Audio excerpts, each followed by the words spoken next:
आणि अरविंदला मी लगेच हो का म्हटलं, त्याने मला सांगितलं असं असं मी पुस्तक लिहिलं आहे. तर मी त्याला लगेच हो म्हटलं. याचं कारण त्याने त्या पुस्तकाचं नाव सांगितलं, फाउंड्रीमन.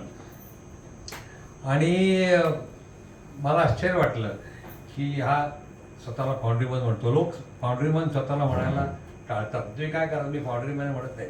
मी त्याला काय वाटतं, फाउंड्रीमन म्हटलं की कोणाला तरी वाटेल वायरमन आहे, वॉचमन आहे, पोस्टमन आहे. ते मन पुढे लागलं ना की असं जॉब असतो. तरी स्वतःला फाउंड्रीमन म्हणायचं, ह्याचं त्यांनी हे केलं. आणि म्हणून म्हटलं की ठीक आहे, मी पण फाउंड्रीमन आहे, तूही फाउंड्रीमन आहे, तर मी तुझ्याकरता येणार. आणि गंमत अशी की ह्या फाउंड्रीमन शब्दावरनं माझ्या बाबतीत घडलेला एक प्रसंग तुम्हाला 2 मिनिटात सांगतो. माझी आता ओळख करून दिली तेव्हा मी रोटरी इंटरनॅशनल तर्फे टेक्निकल ट्रेनिंग अवॉर्ड मला मिळालं होतं. आणि 1 वर्ष अमेरिकेत जाऊन पाहिजे ते शिकायचं, जे पाहिजे ते शिकायचं, ह्याच्याकरता त्यांनी मला फायनान्स केलं होतं. तर त्यावेळी मी असं माझं ड्रीम सांगितलं होतं की मला इन्व्हेस्टमेंट कास्टिंग नावाचं एक टेक्निक आहे. इन्व्हेस्टमेंट म्हणजे हे नव्हे, गुंतवणूक नव्हे, इन्व्हेस्टमेंट कास्टिंग नावाचं एक टेक्निक आहे आमच्या फाउंड्रीमध्ये. वॅक्स हे वापरून, मेण वापरून वगैरे वगैरे आहे. तर ते इंडियात तेव्हा नव्हतं. मी 74 सालची गोष्ट सांगतो. तर त्यामुळे ते शिकायकरता माझ्या मनात असे हे धडपड होती की ते शिकायचं. आणि मग मला ते सुदैवाने स्कॉलरशिपला त्यांनी माझं ऐकलं आणि म्हणाले येस तू जा 1 वर्ष.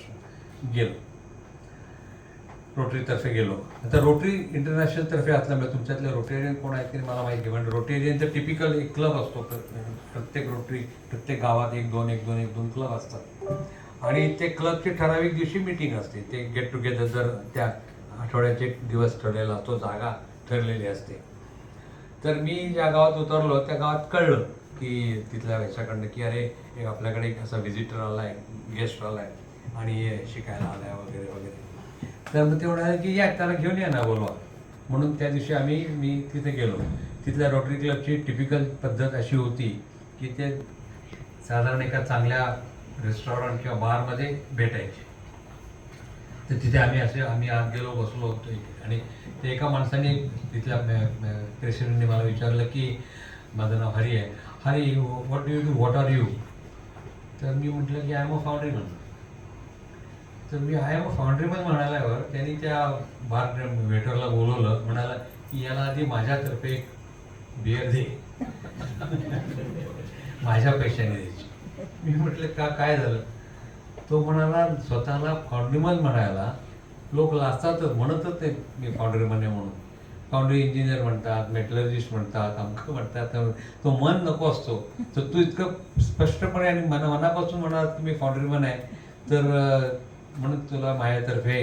आणि मग त्यांनी मला हे सांगितलं की आता इथून वर्षभर तू कुठल्याही केव्हाही माझ्या फाउंड्रीत यायचं, काय पाहिजे ते विचारायचं, पाहिजे ते बघायचं, तुला फ्री एंट्री आहे. इतकं त्यांनी मला हे केलं. त्यामुळे तो फाउंड्रीमन शब्द माझ्या डोक्यात तेव्हापासून बसलेला आहे.